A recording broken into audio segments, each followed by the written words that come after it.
So the question is constant. When is the market going to crash? So today I wanted to share with you this one tool that I use personally to gauge the more the market is, because this allows me to help my sellers price the property correctly, make the proper adjustments.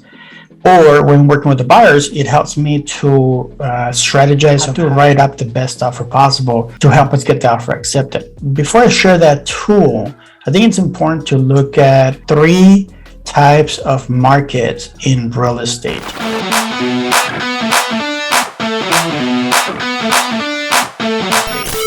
Number 1, a seller's market. Seller's market is what we've had in the last 3 years, where there's no inventory, there's 40 buyers for every one property.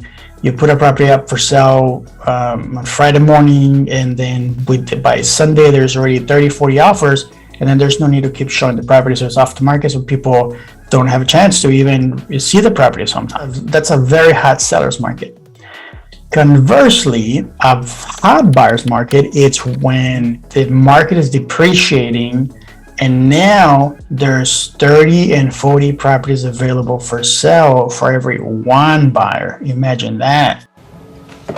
Wait, are you serious? Now, I experienced that in 2008 when the market crashed, and I'll show you here in a minute the contrast to today's market. At the time, when we had 30 and 40 properties up for sale, when there was only one buyer able to purchase, then at that time the sellers had to compete amongst each other to be able to attract that one buyer to submit an offer on their property. And so how do they make themselves attractive?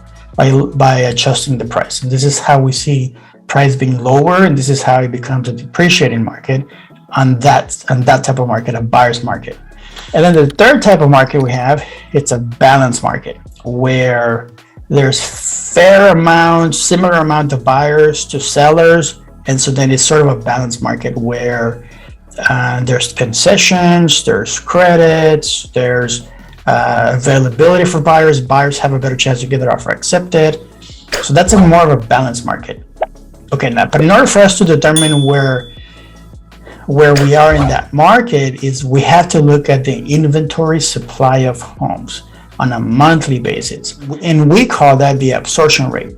The absorption rate means that if we have 100 properties currently available for sale, how long will it take for those properties to sell if no new homes came on the market? Now, on a balanced market, it should be about 5 months.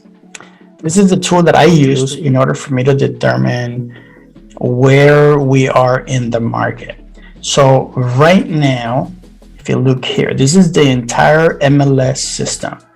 If you look here, we have a 2.1 month supply of homes. So here, 5 month supply in September 2018, it's sort of a balanced market.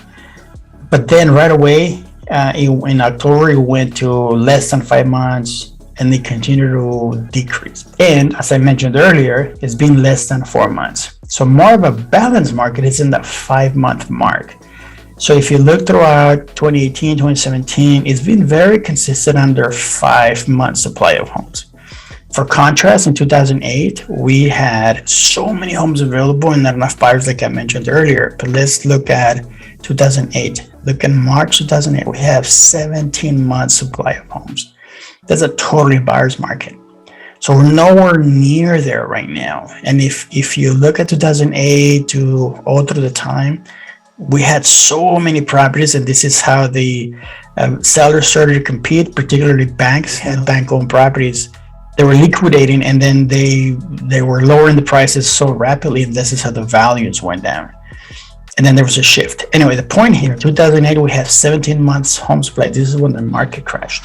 So are we going to crash anytime soon? Not according to the inventory. As of the end of June 2022, we only had a 2.1 month supply. This month, it's still increasing, but still a little bit on the seller side.